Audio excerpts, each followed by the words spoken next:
बच्चों good afternoon. और आज हम करेंगे कॉर्डोवा की मैथमेटिक्स जो आप क्लास 5th की है, उसका लेसन नंबर 9 तक हमने कर लिया था और अब ये है लेसन नंबर 10 जो कि है मनी। तो देखिए मनी यानी रुपीज़, ये देखिए ये लेसन नंबर 10।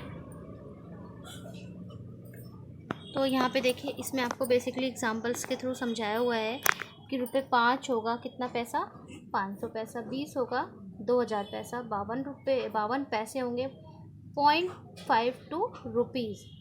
ठीक है, तो जब आपको एक रुपी को कितना है 100 और एक पैसा है 1/100। ठीक है,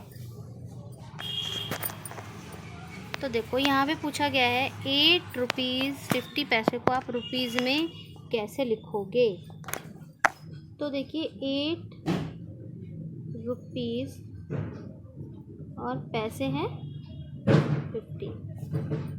तो अगर हमें इसे रुपीज़ में लिखना है तो क्या करेंगे, 8.50 और आगे लगा देंगे रुपीज़। ठीक है, सिर्फ इतना ही करना है। क्यों करना है इतना, क्योंकि अगर आप लॉन्ग प्रोसेस में जाओ तो आप कैसे लिखोगे 800 रुपये 50 पैसे। ठीक है, और फिर इसे आप 100 से डिवाइड करोगे रुपी बनाने के लिए। तो 100 से डिवाइड करोगे तो 2 के आगे पॉइंट आएगा, क्योंकि नीचे 2 शून्य है 2 ज़ीरो है, तो अल्टीमेटली यही आए ना। तो आप शॉर्ट मेथड में लिखो ऐसे। जो इसका पूरा प्रोसेस है वो ये है, आपको पता होना चाहिए, लेकिन करना ऐसे ही है। नेक्स्ट है जैसे कि आपका ₹17.50। इसको उन्होंने बोला है कि अलग अलग लिखो, रुपये कौन सा है पैसा कौन सा है। तो रुपये कौन सा है 17 और पैसा कौन सा है 50। ठीक है, एक है जैसे आपका लिखा हुआ है 25 पैसा, इसको वो कह रहे हैं रुपये में कन्वर्ट करो। तो आप क्या करोगे, सपोज इसके नीचे रुपये में कन्वर्ट करने के लिए क्या करते हैं 100 से डिवाइड कर देते हैं। तो जब इसको आप डिवाइड करोगे तो यहाँ पे 2 ज़ीरो है ना, और यहाँ पे 1 2, इसके आगे पॉइंट आ जाएगा, यानी कि ₹0.25। ठीक है, यानी कि ऑल इन ऑल आपको करना क्या है, जब आपको रुपए को पैसा बनाना हो तो आपको करना है मल्टीप्लाई, और जब आपको पैसे को रुपए बनाना हो तो आपको करना है डिवाइड। ठीक है, एक देखिए आपको इस तरीके से दिया हुआ है 290 पैसे, इसको कह रहा है रुपीज़ बनाओ। तो 100 से जब डिवाइड करोगे तो डिवाइड में कितना आएगा 2.9। ठीक है, रुपीज़। या फिर जैसे आपको दिया हुआ है 5230 पैसे, तो फिर 100 से डिवाइड करोगे तो क्या आएगा 52.30 और आगे रुपीज़। ठीक है, एक आपको दिया हुआ है रुपीज़, इसको कह रहा है आप पैसे में कन्वर्ट करो। तो मल्टीप्लाई बाय 100 कर दोगे ना तो पॉइंट हट जाता है, डिवाइड में पॉइंट लगता है और मल्टीप्लाई में पॉइंट हटता है। यानी कि जब आप 50 को मल्टीप्लाई बाय 100 करोगे तो यहाँ पॉइंट है, तो 2 ज़ीरो से ये कट गया आपका, तो पॉइंट अब आपका 2 पॉइंट पीछे चला गया 2, तो ये क्या बन जाएगा 50, यानी 50 पैसे। इसके बाद है आपका 1 रुपीज़ 80 रुपीज़ है, पैसे में कन्वर्ट करना है तो 100 से मल्टीप्लाई करना होता है, और 2 के बाद तो ये पॉइंट 1 2, जब डिवाइड में 1 2 आगे लगता है ना पॉइंट, मल्टीप्लाई में 1 2 करके पीछे, तो 100 ही होगा इसमें मल्टीप्लाइंग नंबर, तो 1 और इसके पीछे तो चला गया पॉइंट हमारा पीछे। पैसे में कितना बन गया 180 पैसे। इसके बाद देखिए आप एक्सरसाइज नंबर 3 में आपको ये बताया गया है, पूछा गया है, ये तो ऐड कर एक मैं करके दिखाऊंगी आपको, एक सब्ट्रैक्ट करके दिखाऊंगी। ठीक है, उसके बाद ये वाले जो आप डर जाते हो कि पता नहीं क्या पूछा हुआ है, ऐसा कुछ नहीं पूछा हुआ, सिर्फ इसमें ऐसे लिखा हुआ है ऐड और इसमें ऐसे लिखा हुआ है और कुछ नहीं है। इसमें सब्ट्रैक्ट लिखा हुआ है, इतने में से इतना करना है। तो जो फ्रॉम के बाद वाला नंबर होता है उसे ऊपर लिखते हैं और फ्रॉम के पहले वाले नंबर को नीचे लिखते हैं। वैसे आप बड़ी क्लास में हो तो आपको ये देखना चाहिए बड़ा नंबर कौन सा है वो ऊपर आएगा, छोटा नंबर नीचे आएगा सब्ट्रैक्ट में। व्हाट शुड बी एडिड, जब ऐसा कुछ पूछा जाता है आपसे तो वो पूछा इसमें क्या जोड़ें कि ये बन जाए, तो ऑब्वियस है बड़े वाले नंबर में से इसको माइनस कर दो तो वो आंसर आपको मिल जाएगा। डिफरेंस का मतलब भी सब्ट्रैक्ट करना ही होता है, फाइंड द सम का मतलब प्लस करना होता है, और यहाँ तो डायरेक्ट लिखा हुआ है सब्ट्रैक्ट इतने में से इतना। ठीक है, तो चलो करते हैं। सॉरी ये मैंने पूरा कर दिया और वीडियो पॉज ही था, मैं दूसरा करके दिखाती हूँ आपको। मेरा कहने का मतलब ये था कि जब आप ऐसे नंबर लिखते हो तो जो पॉइंट के पहले वाला नंबर होता है वो पीछे से लिखना स्टार्ट करते हैं, यानी कि 3 और 2। लेकिन पॉइंट के बाद वाला जो नंबर होता है वो यहीं से शुरू करते हैं, इसके आगे कुछ भी होगा तो वो बाद में आएगा, ठीक है। अब आप इसे प्लस करेंगे, 0 0 0, 5 और 9 14 यानी 14, एक कैरी यहाँ पर आएगा, 6 और 3 9 और 1 10 कि 0 यहाँ पे, 1 यहाँ कैरी, 5 और 1 6 9 8, हाँ 2 का 2 यहाँ पे, 2 8 पॉइंट, ये आपका आंसर है। अब एक माइनस वाला करते हैं। तो देखिए ₹1 यूनिट ज़रूर लिखनी है, वो मैंने आपको लिखवाया है समझाने के लिए, लेकिन आपने यूनिट ज़रूर करनी है। ये माइनस करना है किस में से, फ्रॉम, तो फ्रॉम वर्ग के बाद वाला नंबर होगा तो वो आप ऊपर लिखेंगे 500 और यहाँ पे पॉइंट, इसके पीछे कुछ भी नहीं है तो आप 0 0 मान लीजिए, ठीक है। अब ऊपर 0 कुछ भी नहीं है तो इसका मतलब ये नहीं होता, कई बार हम सोचते हैं ऊपर कुछ नहीं तो हम 20 का 20 उधर नहीं, यहाँ पे 0 में से 0 गया, लेकिन यहाँ हम 10 है, 10 जब माइनस करोगे तो यहाँ क्या आएगा 8 पॉइंट। अब यहाँ 10 का क्या हो गया, एक 9 हो गया, तो 9 में से 0 गया तो सॉरी 9 आएगा।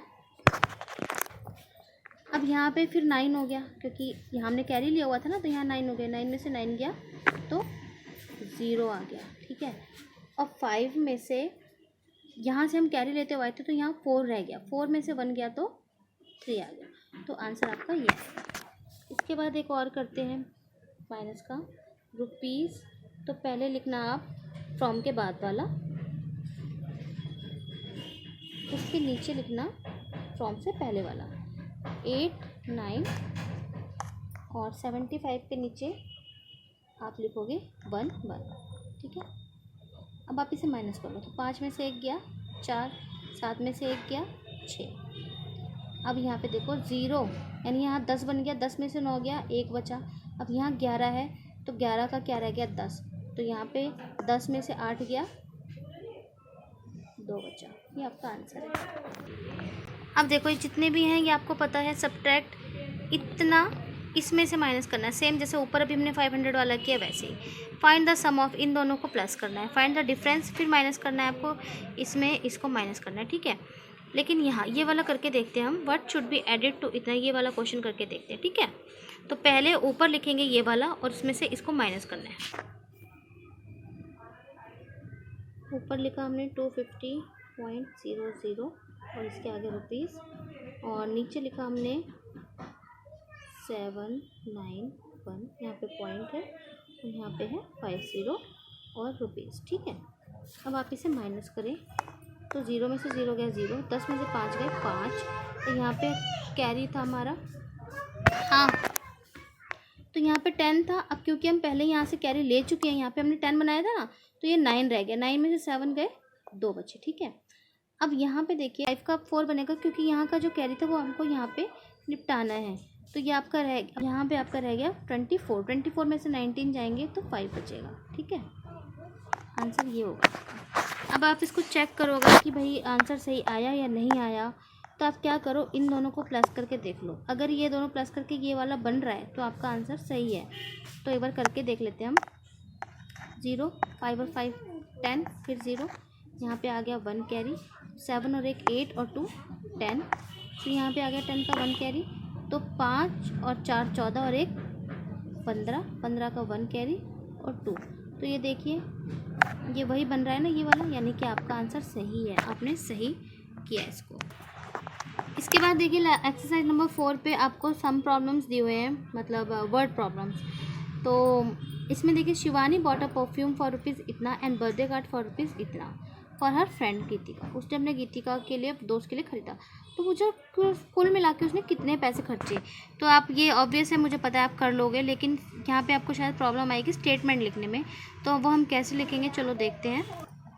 ये देखो आप इस तरीके से लिखना, Shivani bought a perfume for rupees इतना, फिर ये कॉमा कॉमा का मतलब कि यहाँ पे एज इट इज़ लिखना है ग्रीटिंग कार्ड फॉर रुपीज़ इतना, ये ऐसे लिख लिया। अब आप इसे प्लस कर लो, 0 0 0, 5 और 5 10 का 0, यहाँ पॉइंट और यहाँ पे कैरी, 7 और 7 14 और एक 15 और यहाँ पे 1 कैरी, 1 और 6 7 और यहाँ पे, ठीक है। तो फिर आप लिखना इस तरीके से लिखना, total money she spend total money she spend is equal to